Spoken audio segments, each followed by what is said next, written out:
It is All Things Considered, member-supported Hawaii Public Radio, and I'm Dave Lawrence. Today, it's kind of going full circle in my personal experience of going to see live music. Literally the very first singer in the very first band I ever saw in concert has a new record out.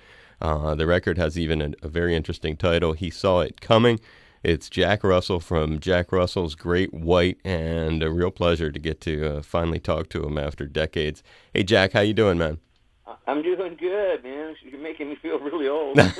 Well, I mean it in all. I'm kidding, man. I'm 56, and I feel like I'm 86, but I run around like I'm 26, so, it doesn't really matter. Age, I found, it's all relative, It really is. Nice to meet you, and I love the story that you were telling about, being your first concert. That's something I don't hear too often. Well, it was late June of 1984, Philly Spectrum, and it was Great White supporting Judas Priest on the Defenders of the Faith tour. Yep. I love the Philly Spectrum. That was one of my favorite gigs. And they tore it down, didn't they? They did tear it down. I heard about that, and I had a tear in my eye because we had literally done so many shows there over the years, and it was just such a cool place, and you had all the weeds out there next to it, and you're thinking of all the people that might be floating around in there, I used to camp in that area where you're talking about when the Grateful Dead used to have their 3-4 day camping. Right.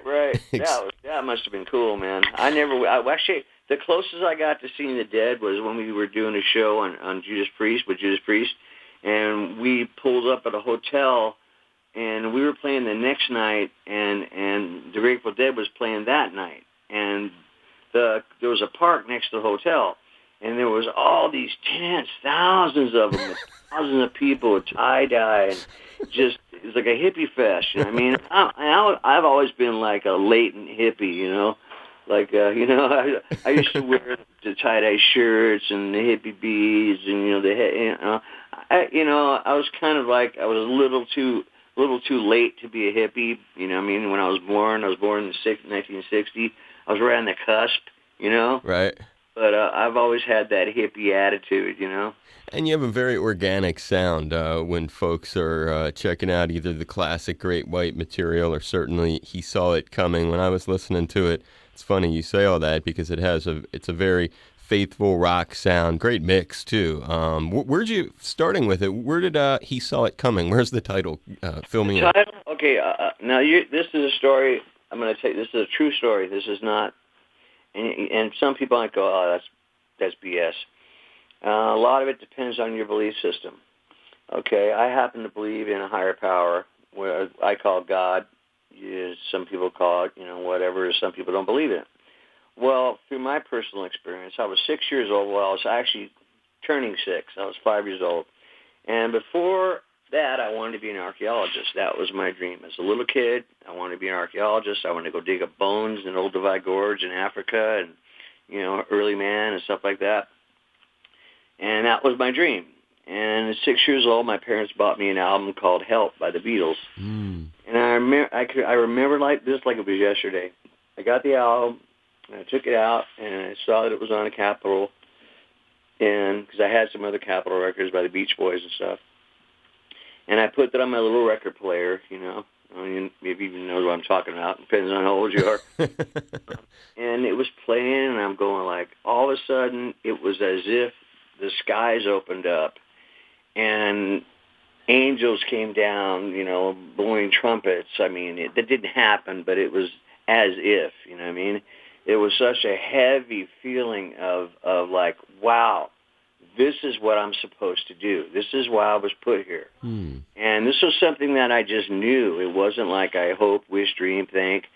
I just went, wow, I'm going to be a rock star.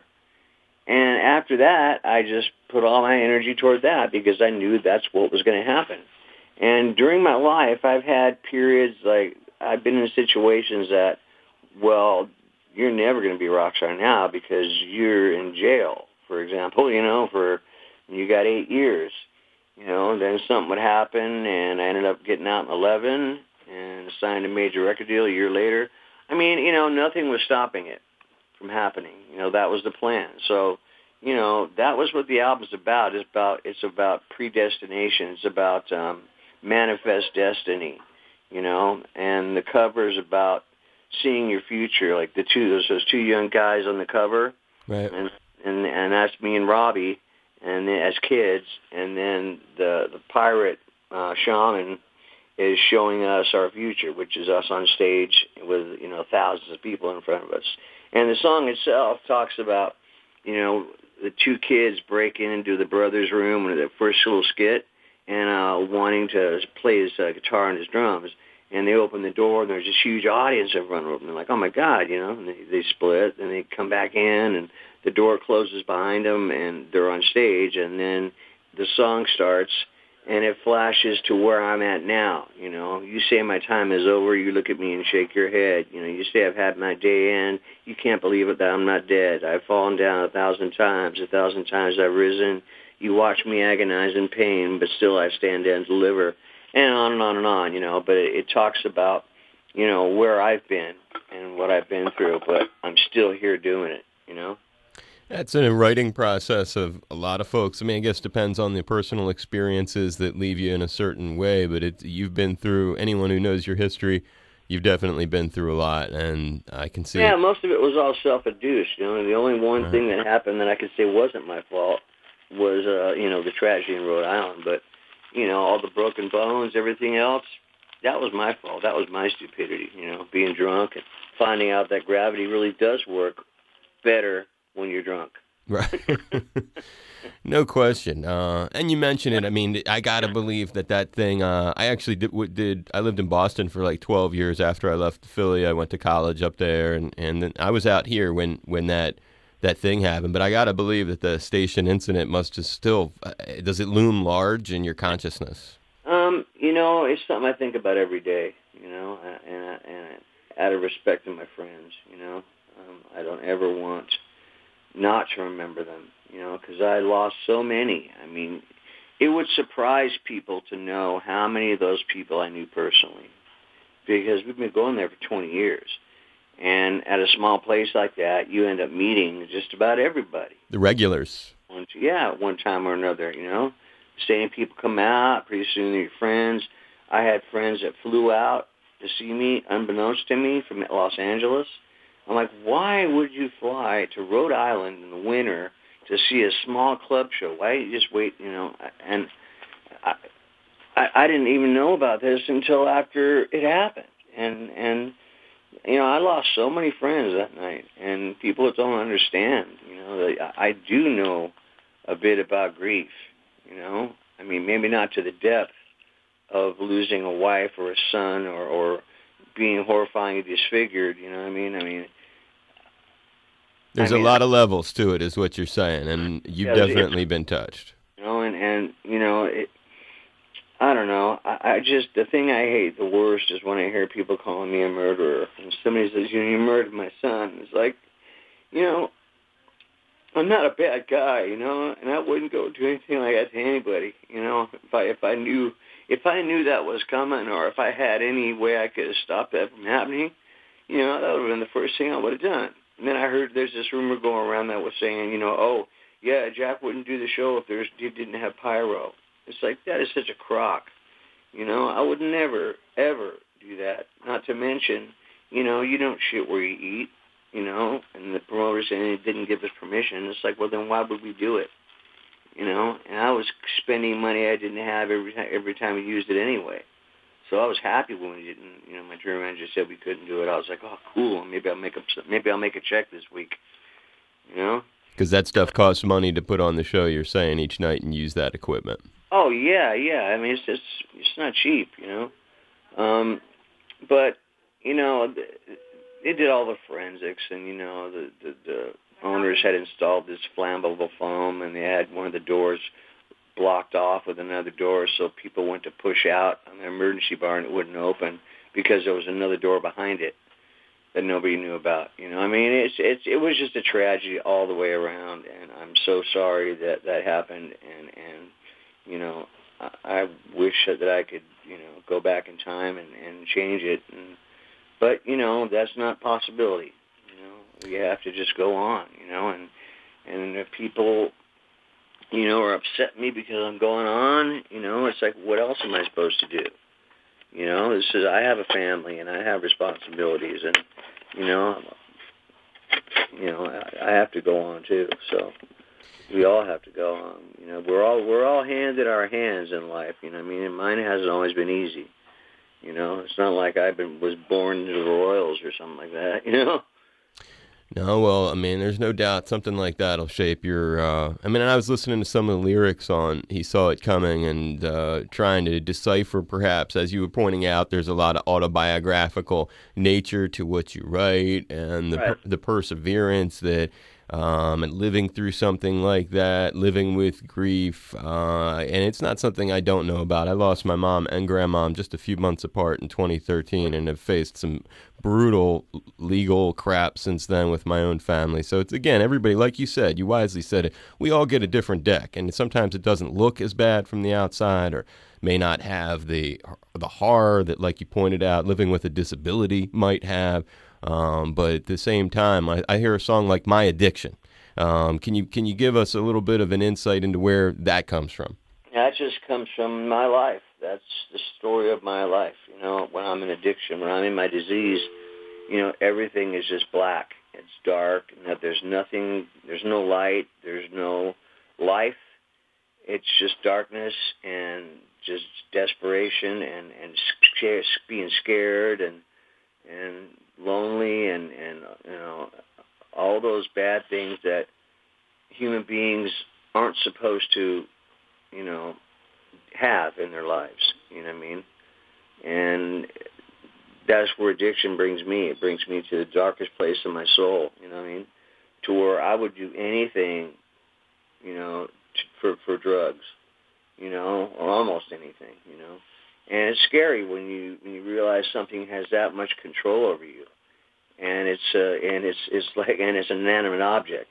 You're thinking, God, there's this powder here that has so much control over me. It'll keep me in my room. It'll make me drive 200 miles at 4 o'clock in the morning just to pick it up. And risk me going back to jail if I get caught with it. And then it makes you scared and paranoid if you've been up for too long, and it's just, and you can't stop doing it even though you know it's killing you. It's like, would you sit there if you're a drummer with a hammer and just pound on your hand for hours and hours and hours? No, you wouldn't do that. So why am I going to do drugs? They're doing the same thing to my insides, my brain, my kidneys, my liver. But no, I can rationalize that. So it just talks about the dark side of it all, and it's a pretty creepy song. Yeah, it's powerful. Is that an ongoing, personal, daily battle, Jack, to stay away from it? Well, yeah, well, yes and no.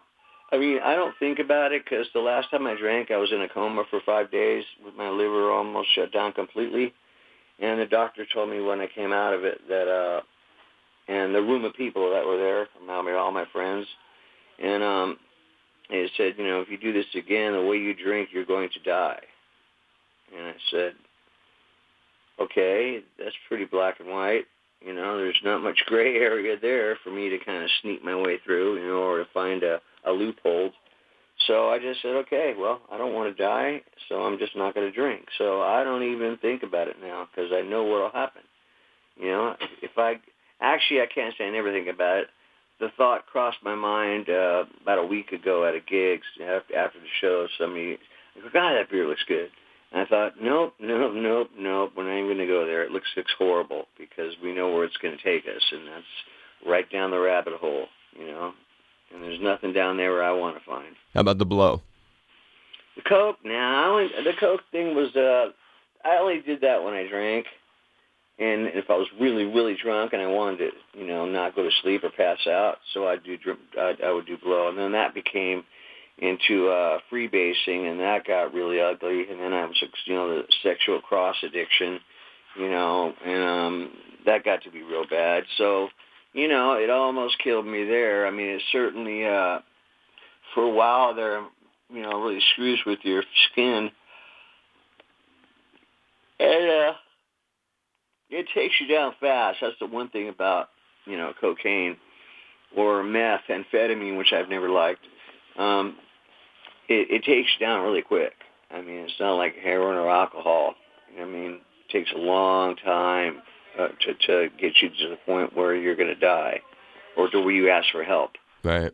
And this stuff will take you to your knees fast. You'll be like, help, help, help, man, I can't stop doing this, Where is, there's one of the other tunes that I was curious what, just a little bit in the insight, Spy versus Spy. Ferocious guitar intro on that, too, I should add. Some of the musicianship that you've got with these cats. Perhaps you can run through the names of who's working with you on the record a little. Yeah, Robbie Lochner is my co-writer and lead guitar player and co-producer. It's Lochner, Robby. Drummer is Dickie Flizar, Dickiflizar. And bass player is Dan McNay, McCnay.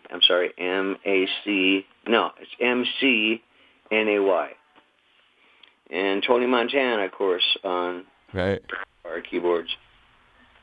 And little old me. Yeah, and sounding good. But talk about the Spy versus Spy. Spy versus Spy. I don't know if you remember the old Mad magazine. Yep, I do. Okay, there was a cartoon in there where they had these bird-looking things. There was a white one and a black one. Right. They're always trying to kill each other in these really weird ways. I've been watching a lot of spy movies. I go, man, I want to write a song for a spy movie. I would love to have a spy movie, one of my songs in a spy movie. So I wrote this music and just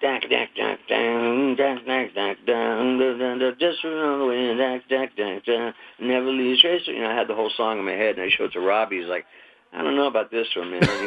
He might be a little off. I go, just do it, okay? Just play it, record it, and do your thing with it. So he came up with it, and he used a different guitar tone, which I love. And he goes, man, you were right. This is really a great song. I go, oh, yeah, thank you. I like it too. It's just fun, Well, and it's not about. That's the one song that's not autobiographical. Right. I was gonna say. But if I am a spy, I couldn't tell you anyway. So you kind of have to take that into consideration. Yeah, I was thinking that one didn't fall in the autobiographical. But when you said it had like a different kind of feel, one of the craziest moments on the record, maybe it is the most, and it's very fun, I'm sure, on a parental level for folks who have another generation or two of an older person around them that they like to share music with. Godspeed has just it's like a modern day doo-wop song. Yeah. That was a song that me and Robbie wrote he had the guitar, and then I wrote the melodies and the lyrics.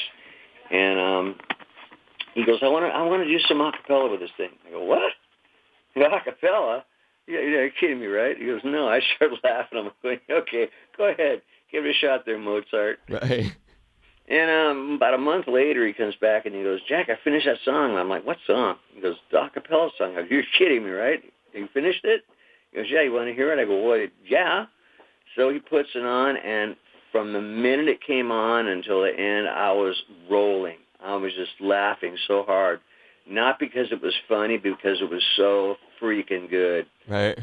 I can't even believe this. I looked at him and I go, dude, I can't believe you did that. I go, my God, what amazing musicianship to just to put all those parts together. And I'm like, oh my God. I go, yeah, I love it, and it's going on the album, and we've got to learn to do it live. That's going to be hard, but what a great song, So I'm picturing it in the opening credits of a romantic comedy. There you go. That would be perfect. It would just be perfect. I'm like, okay, Jennifer Aniston, I'm just putting that out there, man, because that's how I make things happen. Right. So, hey, if you don't ask, it's not going to happen. And that is... Oh, you got to believe in your stuff. You got to believe some stuff. Like I always believed I was going to be a rock star. And then one day there I was. And I went, okay. I knew it. Who do you credit? You told the great story of getting the help from the Beatles, and man, have they inspired so many folks. But when you think back to that period and what you just said about knowing you were going to do it, believing in yourself, following the stream through, who do you credit with introducing you to music, and maybe share some early moments of where you began exploring your own singing talents? Okay, well, when I was 11, I started my first band. My first time singing was in a choir in 5th grade with in military school I was at for a couple of years. And then after that, the band I started, there was a guy that lived behind me. We moved to Whittier, which was, well, hadn't moved there, none of this would be happening. And I was up in my backyard, and I heard this music, David Bowie, being played from the street above me.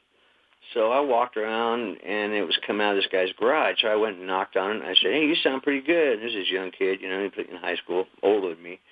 He goes, I go, "I sing." He goes, "Really?" I go, "Yeah." He goes, "Well, sing a song with me." I go, "Okay." And he goes, "I got a mic," and he plugged into his amplifier, so I'm singing through his amplifier while he's playing it, and we're doing Suffragette City and, Diamond Dogs and things like that. And he goes, I go, "We should start a band, man." He goes, "Okay, I know some people." So we started a little band, and it was actually really good. And we made a recording of All Right Now on a reel-to-reel live in my drummer's house. And I played it for my dad, and he goes, "Jesus Christ, Jack, that's really good. What do you need? What can I get you?" I go, "PA system?" "Okay, let's go get one right now." My dad was always behind me no matter what. He used to take Kendall's and my band's equipment around. He had a tow hitch on his '59 Corvette, and he would hook a trailer up to it. And you see this classic Corvette coming up to this party, with towing equipment. It was just a riot. The guy he was, But that's how it started. And then then there was a guy that lived 2 doors down from me, and he had this huge album collection. He was kind of a nerd, but we used to play board games a lot. And this was when I was really young.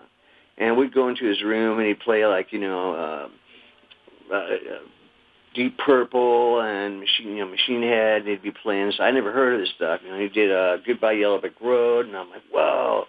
So he's playing all these albums that, I had never heard before. And then I met a guy in junior high who was all into music, and coincidentally, he was the one that turned me on to weed back then. Like, thanks a lot. Then it all went downhill after that. But, it was through friends, and it really turned me on to the different music. I was mostly into the Beatles and Beach Boys, but that's when I was like a kid, I'm still building tree houses, and having rock fights, Who when we started talking, as we go to wrap it up, because you've been very generous with your time, when we started, and still thinking about where we are in the conversation, but we started talking about Priest. This was the first time I saw you. It was the summer of '84, big national tour. They were at the top of their game. You're doing arenas with them. Here you are, singer. You finally have arrived to be bringing your talents to the country. What turned you into this heavy kind of cat? Where was it where the real hard rocking stuff really stuck with you? I don't know. I think that's just kind of what we were playing at the time. It's just, the band didn't really put out its first album that I thought was really what we were about or what I wanted to be about until Once Bitten. The first album was kind of like, another Deep Purple. We were influenced by those guys so much at the time. I think it just sounded almost like another version of them or another version of the heavy metal band. You put on your studs and your bracelets, and after that, if you listen to that album and you butt it up against Once Bitten, you're going to go, whoa. These guys weren't a hard heavy metal band. These guys are a blues rock band, more or less, with a pop edge to them. So, the music definitely has grown and changed over the years, and without change, you have no growth. I don't want to keep writing the same record over and over again, Oh, well, I'll tell you, man, there was no question. There was growth. I would look at it. I remember driving around with my parents going to see a movie or something, and Rock Me would come on when that was huge. And the long intro that it was just, talk about writing an epic jam. Where does that fall when you think about the stuff you've gotten to put together? Oh, that's probably, one of the quintessential Great White songs. Really, if I had to say, okay, describe Great White with one song, I would say Rock Me. It has all the elements of what the band was all about. now, and I'm not counting my new album, you know what I mean? Because that's a whole nother kettle of fish. Yeah, well, I mean, it's a whole nother level, I think, It's Great White, but it's elevated. Yeah, no, it has a very personal touch. Final question, Jack. When you think of some of the really important cats that you've gotten to rub up against through your life, and sometimes you meet a hero and they're not really inspirational. Sometimes it's a downer. But on the more positive side of some of the big tours, it could be even when you guys got to open for Priest, or maybe there are other big guys you got to run into who you admired. Who would you look at as a big hero you've been able to get to know? Steven Tyler. He's become a dear friend. He's helped me get sober on several occasions, and he's always called me if I was in the hospital, unlike my own band. He's always been very sweet to me, He's a good guy and a great singer, and he's been one of my heroes forever. That's cool. You'd rank him as one of your very favorite singers? Absolutely. That's cool. It's very cool. Record is He Saw It Coming. It's Jack Russell. Jack Russell's Great White, and a very interesting listen with a lot of different flavors and a great mix on there, too. Some fine guitar work and great singing from you. Really appreciate getting to explore it with you today, Jack. Hope this was not a hassle. Yeah, man. Thank you so much. I look forward to speaking to you again. Hey, this is Jack Russell from Jack Russell's Great White, and you're tuned in to my good friend Dave Lawrence. Thank you, Jack. I'm giving you a hug and a high five. God bless you. I believe in God, too, and I look forward to getting to meet you someday. But I really do appreciate you sharing some stories, and I'm wishing you only the best, brother. Thank you, too. You too, man. All right. Aloha, brother. Aloha.